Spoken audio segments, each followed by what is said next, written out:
विघ्नहर्ता श्री गणेश, श्री गणेश, श्री गणेश।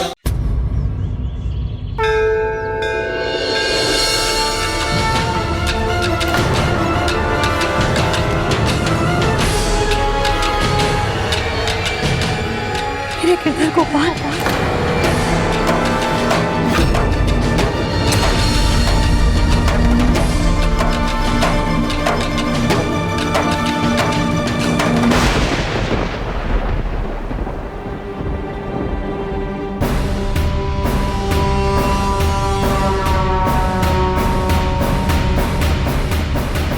बड़ी अजीब सी बात है। रह रहकर ऐसा लग रहा है जैसे कुछ गलत हो रहा है, किंतु क्या, ये समझ नहीं आ रहा।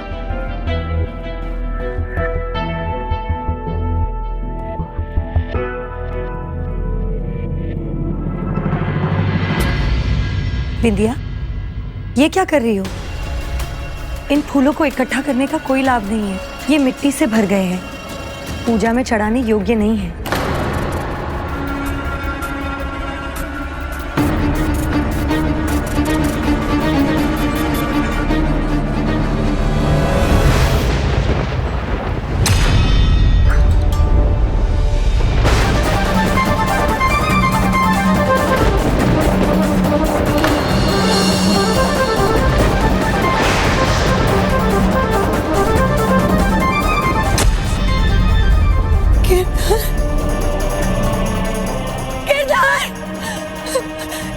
मेरे गिरधर कहाँ गए?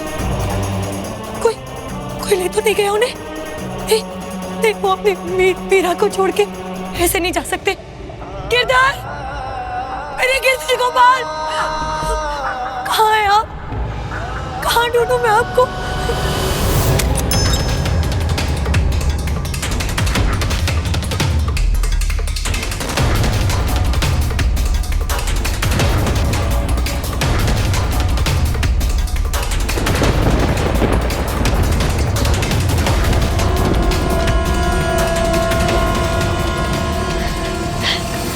कहाँ गए होंगे? सुनो सुनो सुनो, तुमने मेरे गिरधर को कहीं देखा है? वो कहीं चले गए हैं। कहाँ जा सकते हैं? कहाँ गए होंगे?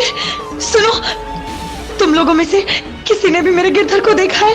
वो मंदिर में नहीं है। कहाँ जा सकते हैं वो? गिरधर!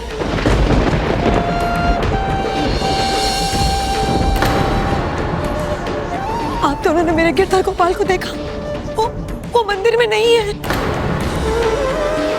लगता है भाभी साहब आपके गिरधर गोपाल आपको छोड़कर चले गए। नहीं, ऐसा हो ही नहीं सकता। मेरे गिरधर गोपाल मुझे छोड़कर जा ही नहीं सकते। वो मुझे अपने साथ ले जाएंगे। मैं उनके बिना नहीं रह सकती और वो भी मेरे बिना नहीं रह पाएंगे। मैं जानती हूँ ये। वो यही कहीं है। देखना आप लोग, वो मुझे अवश्य मिलेंगे। मेरे गिरधर गोपाल मुझे जरूर मिलेंगे।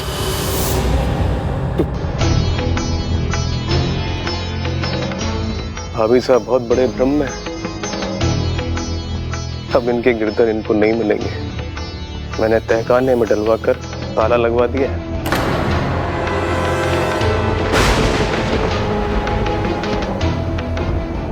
उचित है। कुछ दिन बाद थक हार कर भाभी साहब खुद ही अपने हाथ खड़े कर देंगी। कुछ दिन और ढूंढेंगी और भूल जाएंगी।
मेरे गिरधर गोपाल, कहाँ चले गए आप अपनी मीरा को छोड़कर?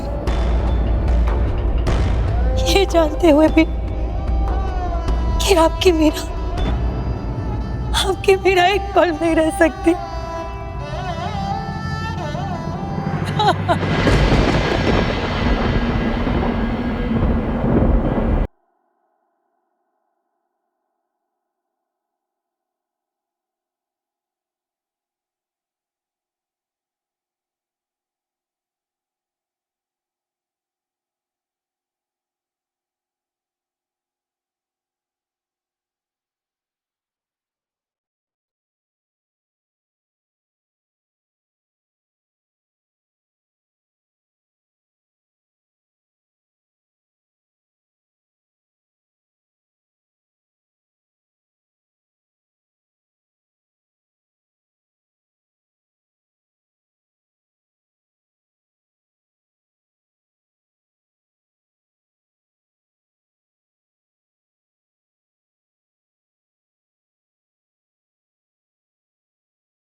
यदि ये सब आपका किया हुआ है, ये उचित नहीं था। इस तरह से भाभी सा की भक्ति तोड़ नहीं सकेंगे। हाँ, ये हो सकता है कि वो खुद टूट जाए। आप चिंता मत कीजिए, ऐसा कुछ भी नहीं होगा। 1-2 दिन रोएंगी, फिर सब ठीक हो जाएगा। आ जाइए मेरे गिरधर गोपाल, आपकी मीरा आपको कब से बुला रही है। मैं आपके बिना नहीं जी सकती मेरे गिरधर गोपाल, आ जाइए। चलिए यहाँ से, आइए।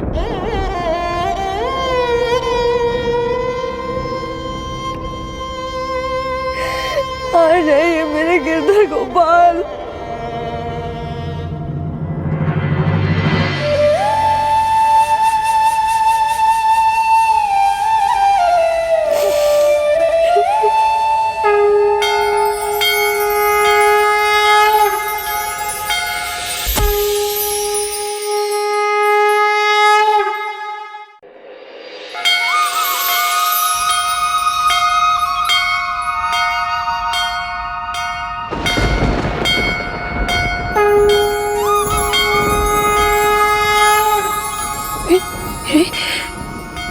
मेरे गिरधर की माला, मेरे गिरधर की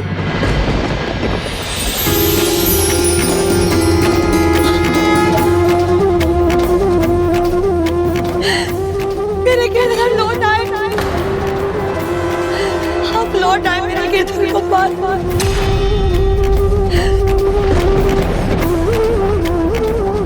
मैं जानती थी कि आप भी अपनी मीरा के बिना नहीं रह सकते। आप जहां भी गए होंगे वहां से लौट कर आएंगे।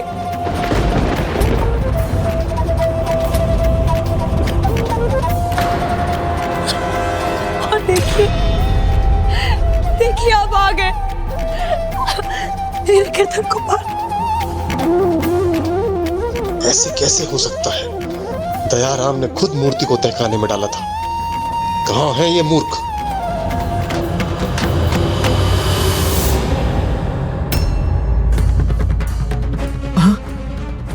मैं ये कहाँ हूँ? हाँ, खोलो ये द्वार खोलो, कोई है? हाँ, मैं यहाँ कैसे आया? खोलो ये द्वार। इस घटना के उपरांत सभी ये सोच रहे थे कि इसके पीछे या तो मूर्ति की माया थी या मीरा की, परंतु वास्तव में ये तो बस मीरा की भक्ति की शक्ति ही थी। किंतु विक्रमादित्य की आंखें ये चमत्कार देखकर खुली क्या? क्या इस घटना के बाद उन्होंने मीरा की भक्ति को स्वीकार किया? भक्त की भक्ति और उसकी भक्ति में हुए चमत्कार को कोई भक्त ही समझ सकता है। इसलिए विक्रमादित्य उस दिन के बाद भी मीरा की भक्ति की महिमा को नहीं समझ सके, बल्कि वो तो बड़े विचलित थे। चित्तौड़ के राणा जी मर्यादा की कोई परवाह नहीं, जो अपने घर में ही मर्यादा का पालन नहीं, वो भला प्रजा को कैसे संभालेंगे? चित्तौड़ की रानी जोगन बन गई है। चित्तौड़ के राणा के साथ नाचती है, गा के साथ नाचती है। रानी मीराबाई सा नहीं, उन्हें रानी मीराबाई सा नहीं, मीराबाई का, जोगन मीराबाई का। क्या हुआ स्वामी? अब मीरा भाभी सा ने कुछ भी ऐसा किया जिससे हमारे परिवार की मर्यादा पे आंच आई, तो मैं कदापि सहन नहीं करूंगा, कदापि नहीं।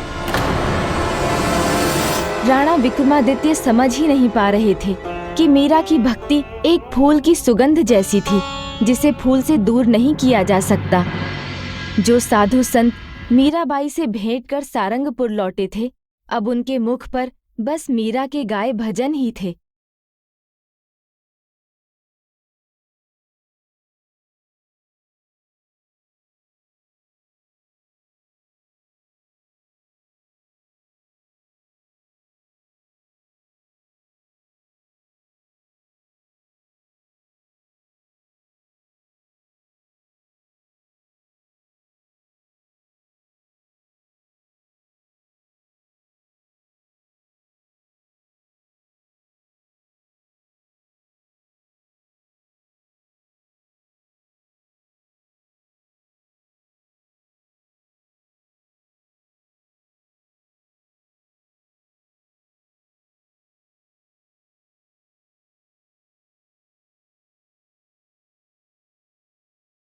वाह, क्या लफ्ज है, कितनी सुंदर कविता है। मैं इन साधु संतों से मिलना चाहूंगा। सारंगपुर के नवाब खुद क्यों जाएंगे? मैं अभी जाकर उन्हें आपके सामने पेश करता हूँ। वजीर साहब, अक्लमंद होकर भी इतना नहीं समझते? हमेशा प्यासा ही कुएं के पास जाता है, कुआं प्यासा के पास नहीं आता। कला के कदरदान को कलाकार के पास खुद जाना चाहिए। मैं उन्हें तकलीफ नहीं दूंगा, हम खुद तकलीफ लेंगे।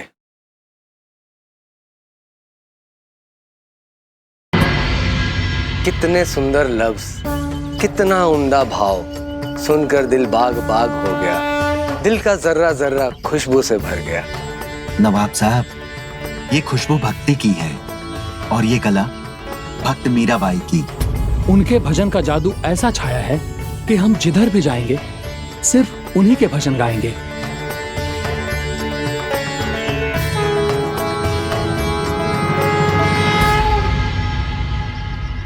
ये मीराबाई कौन है?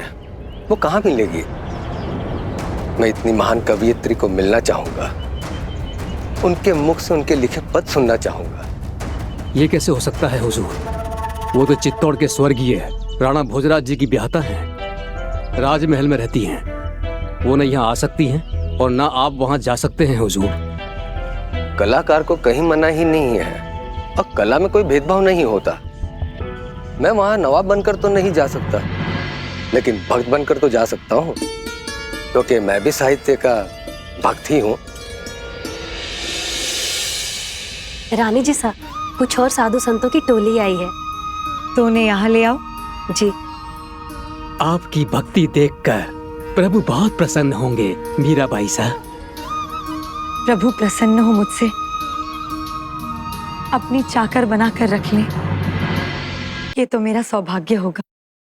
चाकर? हाँ, चाकर।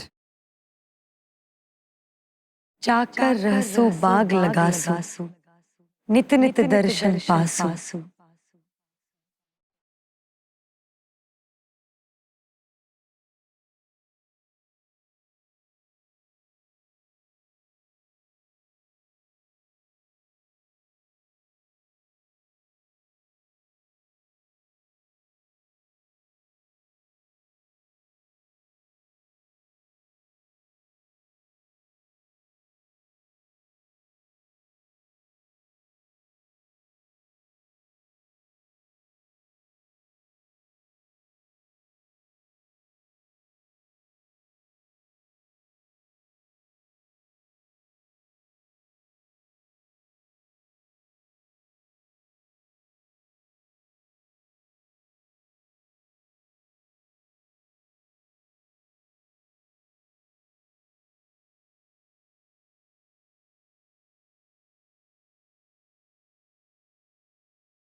सभा समाप्त हो चुकी है।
सारंगपुर के नवाब,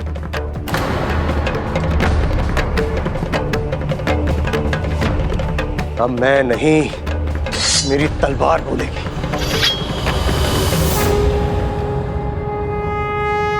ऊपर वाले को चाहने वाले कितने बंदों से मिल चुका हूं, पर आप जैसा कोई नहीं मिला। आपके लफ्जों में ऊपर वाले के लिए बेमिसाल मोहब्बत है। मैं तो कला और साहित्य के कदरदानों में से एक हूं। मैं बहुत खुश नसीब हूं जो आपसे मिल सका। मैं आपको ये तोहफे में हार देना चाहता हूं। हार? कोई हार मेरे किस काम का? आपकी भक्ति को देखकर तो मैं ये जान गया हूं कि आपको सांसारिक चीजों का कोई मोह नहीं, किंतु कला और साहित्य का प्रेमी आपको कुछ देना चाहता है, तो उसे एक छोटी सी भेंट समझकर रख लीजिए। प्रभु भी भक्ति के भूखे हैं। भेंट में वो अपने भक्तों से और कुछ नहीं चाहते, किंतु फिर भी मैं आपकी भावना समझकर ये भेंट प्रभु के लिए मानकर स्वीकार करती हूँ।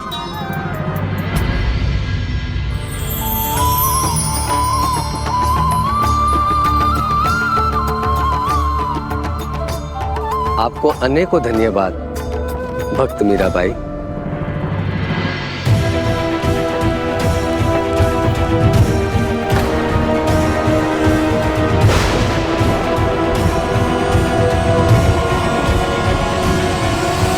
रुकिए नवाब साहब,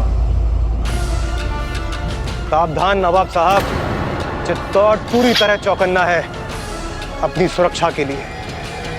आप जो भी रणनीति लेके आए थे वो कभी भी कामयाब नहीं हो सकती। कामयाबी या नाकामयाबी की बात तो तब होती जब कोई योजना या रणनीति होती। मैं एक दुश्मन नहीं बल्कि एक कला और साहित्य के पुजारी के रूप में आया हूं। रानी मीराबाई साहब, उनके भजन इतने बेहतरीन हैं, उन्हें सुनो तो ऐसा महसूस होता है कि जैसे जन्नत जमीन पर उतर आई हो। आज तक चित्तौड़ वीर भूमि के नाम से भी जाना जाता रहा है, पर आज एक महान भक्त के नाम से भी जुड़ गया।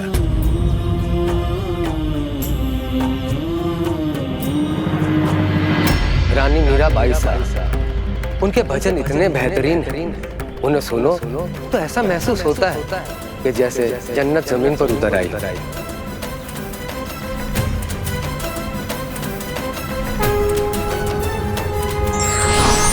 सच्चे मन से की गई भक्ति की ख्याति वैसे ही सर्वत्र फैल जाती है जैसे सूर्य का प्रकाश।